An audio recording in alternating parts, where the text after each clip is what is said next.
The V10 has been a staple of Lamborghini's lineup for quite some time now. It features all the way back in the Gallardo, and then the Gen 2 Gallardo, and then the Huracan, in its various iterations. It's been in existence for a very long time, being routinely slightly upgraded throughout time, with more power being progressively added to it.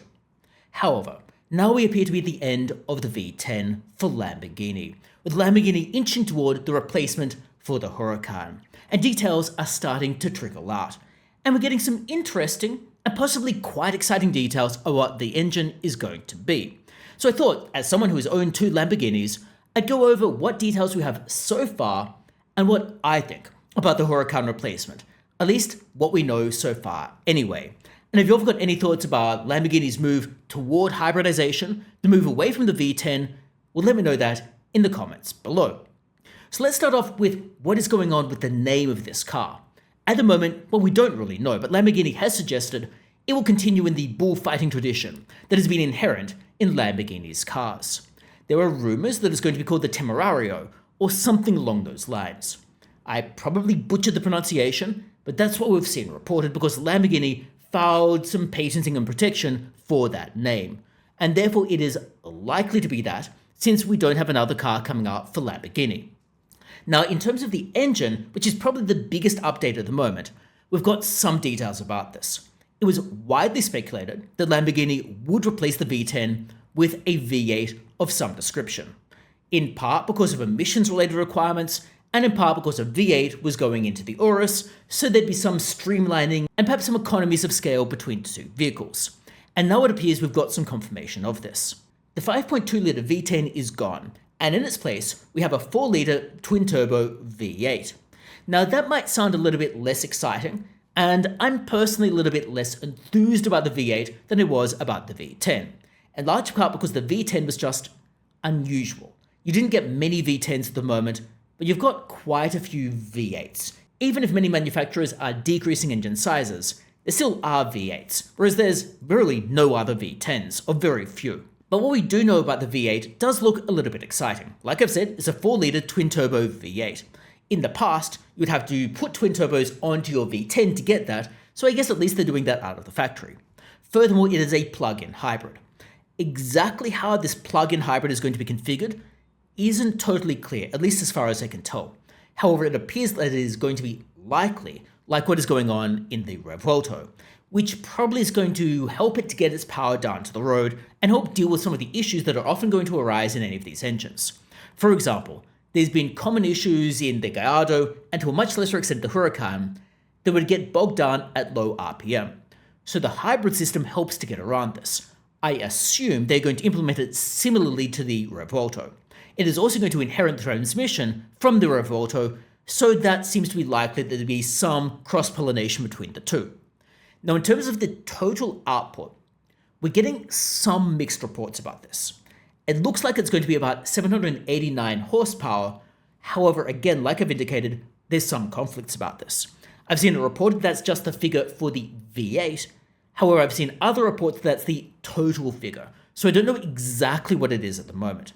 Now, in terms of that horsepower figure, the reason some people are suggesting it's not the total figure but just for the V8 is because the Urus SE reportedly does produce 789 horsepower, and there's speculation that they would want the Huracan replacement to be more powerful than the Urus SE.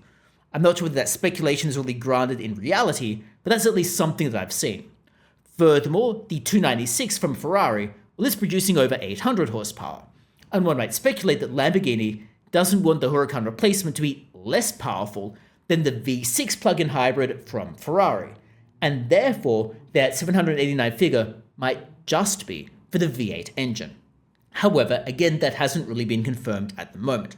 Now, in terms of how this compares to the Huracan, we'll say that 789 figure is the total figure. That would still make the car more powerful than the most powerful iterations of the Huracan, all of which produced fewer than 700 horsepower. So in any case, the Huracan replacement is going to be more powerful than the outgoing model. It also would have a 10,000 RPM redline, which I guess is nice to have, although probably would never be used, and it presumably has various other niceties like in the Revuelto, i.e. things to make the car handle rather easier. Now, one of the advantages of the Huracan Replacement versus the Revolto is the Huracan Replacement will be smaller, and therefore more apt to be used in inner city locations where parking spots are relatively small, or there's stop-start traffic, or there's tight spaces, which is probably going to be an advantage, but again, maybe people aren't really looking for practicality in any of these cars. Now, in terms of my views on the engine, I have mixed thoughts about it.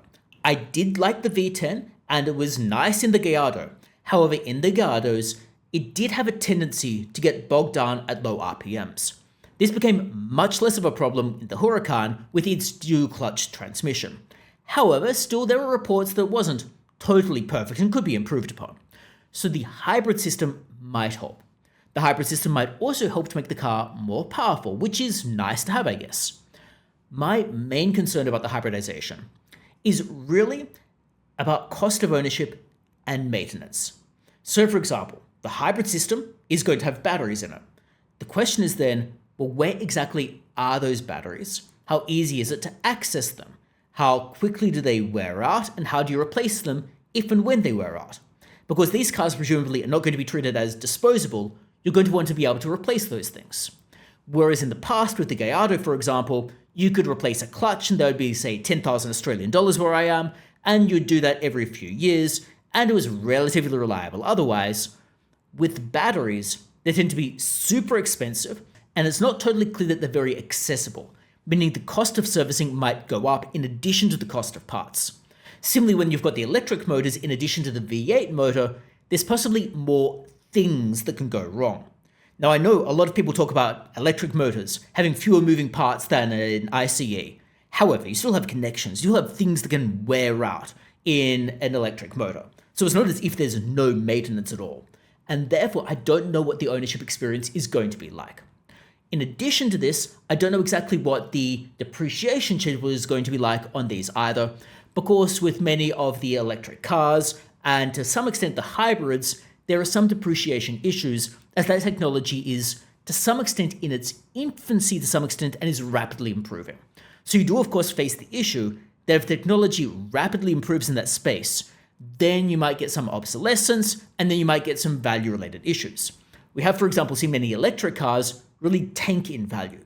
The plug-in hybrids are less adversely affected, but still it is perhaps a consideration. I would also be waiting to see exactly what the total power figure is to see how it compares to, say, offerings from, like I've said, Ferrari, and exactly what the price ends up being, because that's going to tell us where it positions versus the 296. And if it ends up being more expensive but less powerful than the 296, I think it might have a tough sell in the market. But if it ends up actually being more powerful when you factor in all of the engines and or faster due to a better transmission and or cheaper than the 296, then potentially could end up doing quite well. It remains to be seen exactly how the vehicle shapes up. And speaking of seeing things, that moves me on to what the car is going to look like. At the moment, we don't really have many details about this. Because let's face it, we've only seen the car really under camouflage, and we've seen some renderings of the car, but not really very much else. So people are just guessing to some extent exactly what the car is going to look like. It looks like it is going to be reasonably attractive from the renderings, but renderings aren't necessarily going to tell you what it is ultimately going to look like. It seems to have these hexagonal fog lights underneath the front bumper. I don't mind the look of those, but again, it will depend on exactly what they look like when the car goes into manufacturing. When you look at the car in the camouflage, it looks like they're trying to throw people off base by having sort of Gallardo-type accents on it. Whether that really occurs, well, who really knows? But overall, it looks like the car may be exciting. However, I'm going to perhaps wait until we get some more details to determine how excited I actually am about this. Because I'm not necessarily the biggest fan of plug-in hybrids. I'm not necessarily enthused about getting rid of the V10. I would prefer, obviously, if they had a V10 with a hybrid system, or maybe just not a hybrid at all, because I don't want to have to deal with the maintenance of that, which could theoretically arise. And I'm not super concerned about the fuel economy in a car like this. But let me know your thoughts about the Huracan Replacement and what we know so far in the comments below. I'd be interested to hear what you think.